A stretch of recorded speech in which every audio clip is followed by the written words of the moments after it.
Batter आंबवून जेव्हा आपण ढोकळा बनवतो तेव्हा बरेच जणांना असा प्रश्न पडतो की बॅटर जर आंबवलेले आहे तर ढोकळा फुलवण्यासाठी, जाळी पडण्यासाठी आणि स्पंज येण्यासाठी बॅटरमध्ये इनो घालण्याची गरज आहे की नाही?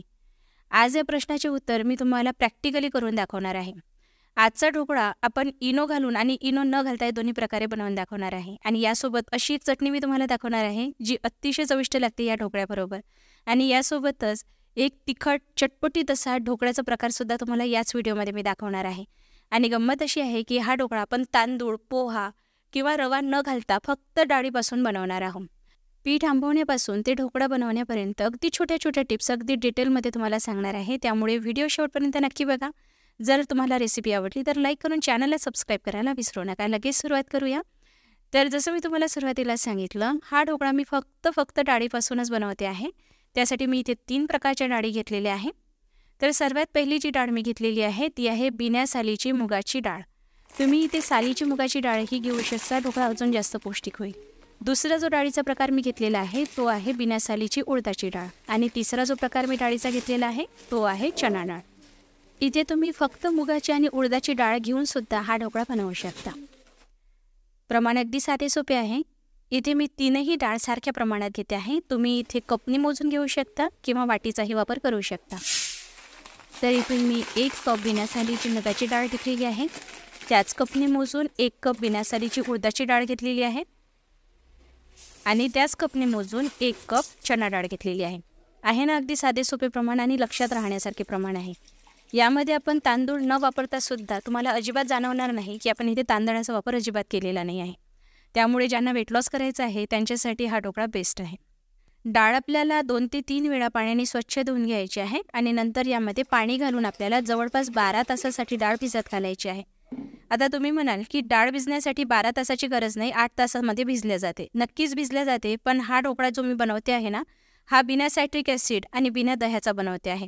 त्यामुळे यामध्ये नॅचरली आंबूसपणा यावा म्हणून आपण ही डाळ जास्त वेळासाठी भिजत घालतो आहे. आता 12 तासानंतर या डाळी आपल्याला मिक्सरला वाटून घ्यायची आहे. त्यासाठी मिक्सरच्या छोट्या भांड्याचा वापर करायचा, म्हणजे बॅटर छान बारीक वाटलं जातं.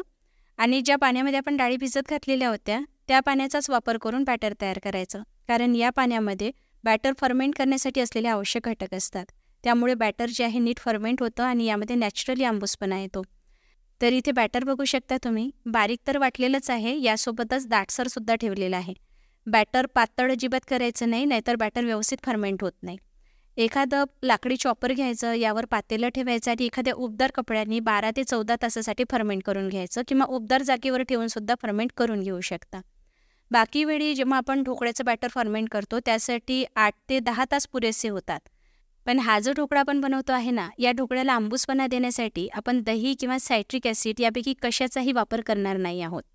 त्याऐवजी जर बॅटर जास्त वेळासाठी फर्मेंट केलं ना, तर या बॅटरमध्ये नॅचरली एक आंबूसपणा येतो आणि यापासून जो ढोकळा आपण बनवतो ना, तो दही आणि सायट्रिक ॲसिड घातलेल्या ढोकळ्यापेक्षा जास्त चविष्ट लागतो. तुम्ही एकदा करून बघाल, खरंच तुम्हाला फरक जाणवेल. तर तुम्ही इथे बॅटर बघू शकता, व्यवस्थित फर्मेंट झालेलं आहे, छान जाळी पडलेली आहे. आता या बॅटरपासून आपण 2 प्रकारे ढोकळा बनवणार आहोत, एक इनो न घालता आणि एक इनो घालून. तर इथे बॅटर जे आहे मी पाणी घालून पातळ करून घेतलेलं आहे. तर फ्लोईंग कन्सिस्टन्सी ठेवायची, खूप जास्त दाटसर किंवा पातळ ठेवायचं नाही. आता यामध्ये अर्धा चमचापेक्षाही कमी हळद घालायची, चवीनुसार मीठ घालायचं आणि व्यवस्थित एकजीव करून घ्यायचं. हळद व्यवस्थित मिसळल्या गेली नाही तर सोड्याबरोबर रिॲक्शन होते आणि मग ढोकळ्यावर रेड स्पॉट्स दिसायला लागतात. सर्व व्यवस्थित मिसळून झालेलं आहे. आता यामध्ये आपल्याला 2 ते 3 मोठे चमचे खाण्याचं तेल घालायचं आहे.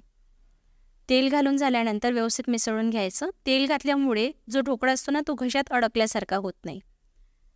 आता हा जो ढोकळा आपण बनवतो आहे फक्त डाळीपासून बनवते आहे, त्यामुळे या ढोकळ्यामध्ये ना तळलेला लसूण खूप छान लागतो. म्हणून मी इथे 4 ते 5 लसूण पाकळ्या तेलामध्ये भाजून घेतलेल्या होत्या. 4 ते 5 हिरव्या मिरच्या आणि आलं याचा ठेचा तयार करून घेतला. तुम्ही एकदा लसूण जो आहे ना, तो असा तळून ठेचा करून घालून बघा, खूप चविष्ट लागतो ढोकळा.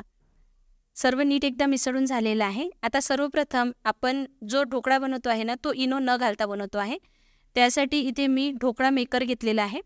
तर या प्लेट्सला व्यवस्थित तेल लावून घ्यायचं आणि यामध्ये आता बॅटर घालायचं आहे. तर मी या बॅटरमध्ये इनो अजिबात घातलेला नाही आहे. प्लेट्समध्ये थोडी स्पेस सोडून आपल्याला बॅटर घालायचं आहे. तर इथे मी ढोकळ्या मेकरच्या 2 प्लेट्समध्ये इनो न घालता बॅटर घातलेलं आहे. ढोकळा वाफवण्यासाठी इथे मी एका मोठ्या पातेल्यामध्ये पाणी गरम करायला ठेवलं आणि 20 मिनिटासाठी हाय फ्लेमवर हा ढोकळा आपण वाफवून घेऊया. तोपर्यंत आपण दुसरा ढोकळासुद्धा तयार करतो आहे, जो आपण इनो घालून तयार करणार आहोत. त्यासाठी मी कपनी मोजून 4 कप बॅटर घेतलेलं आहे. हे मी कपनी यासाठी मोजून घेते आहे कारण मला तुम्हाला इनोचं प्रमाण सांगायचं आहे. इनो बॅटरमध्ये घालण्याच्या आधी ज्या थाळीमध्ये किंवा प्लेटमध्ये तुम्ही ढोकळा बनवणार आहात त्याला व्यवस्थित तेल लावून घ्यायचं आणि यासोबतच पाणी उकळी येऊन तयार असायला हवं. पाण्याला उकळी आल्यानंतरच बॅटरमध्ये इनो घालायचं. 4 कप आपण बॅटर घेतलेलं होतं, त्यासाठी मी 1.5 सॅचेट इनो घातलेलं आहे. तर हे परफेक्ट प्रमाण आहे. 3 कप घेत असाल तर 1 इनोचं सॅचे वापरायचं आणि 1 मिनिटासाठी व्यवस्थित जोऱ्याजोऱ्यात फेटून घ्यायचं आहे. इनो जो आहे तो बॅटरमध्ये व्यवस्थित एकजीव व्हायला हवा आणि लगेच आपल्याला थाळीमध्ये घालायचं आहे. इथे वेळ अजिबात घालवायचा नाही. खूप स्पीडली आपल्याला काम करायचं आहे. लवकरात लवकर हे बॅटर थाळीमध्ये घालायचं आणि लगेच ढोकळा आपल्याला वाफायला ठेवायचं आहे. पाणी छान खदखदून उकळी आल्यानंतरच इनो घालायचं, ही खूप महत्त्वाची टिप आहे. त्याशिवाय इनो घालायचं नाही आणि हाय फ्लेमवर 20 मिनिटासाठी हा ढोकळा आपल्याला वाफवून घ्यायचा आहे. अधेमध्ये अजिबात उघडून बघायचं नाही, सरळ सरळ 20 मिनिटानंतरच उघडून बघायचं आहे. आणि ढोकळा बघू शकता व्यवस्थित शिजला गेलेला आहे. सुरीला अजिबात ओलसर बॅटर चिकटलेलं नाही आहे. आता हा ढोकळा जो आहे पूर्णपणे गार करून घ्यायचा. इथे एक तडका तयार करतो आहे. त्यासाठी तेलामध्ये आपल्याला मोहरी घालायची आहे, हिरव्या मिरच्या घालायच्या आणि कढीपत्ता घालायचा. हा तडका आपल्याला आता या ढोकळ्यावर घालायचा आहे. ढोकळा गार झाल्यानंतरच घालायचा आणि तडकासुद्धा खूप गरम गरम घालू नका, थोडा गार झाल्यानंतर तडका घालायचा आहे. वरून चिरलेली कोथिंबीर घालायची आहे. तर आता मी हा ढोकळा तुम्हाला कट करून दाखवते आहे आणि कट करण्यावरून तुम्हाला लक्षात आलंच असेल हा किती स्पॉन्जी झालेला आहे. बरेच जणांचा असा गैरसमज असतो की ढोकळा हा तांदूळ, रवा किंवा पोहा वापरल्याशिवाय बनवणे शक्यच नाही. पण हा तुमचा खूप मोठा गैरसमज आहे. तांदळाचा, पोह्याचा किंवा रव्याचा ढोकळा जेवढा चविष्ट लागत नाही किंवा स्पॉन्जी जाळीदार बनत नाही ना, त्यापेक्षा कितीतरी स्पॉन्जी जाळीदार आणि मऊसूत बनतो फक्त डाळीपासून बनवलेला ढोकळा. आणि माझ्या अनुभवावरून एक गोष्ट मी तुम्हाला सांगते की तांदळाचा जो ढोकळा असतो ना, तो काही वेळानंतर खाल्ल्यानंतर घशात अडकल्यासारखाच होतो. पण हा ढोकळा जो आहे ना, दिवसभर जरी ठेवला ना असाच मऊसूद लागतो आणि चवीला खूप मस्त लागतो.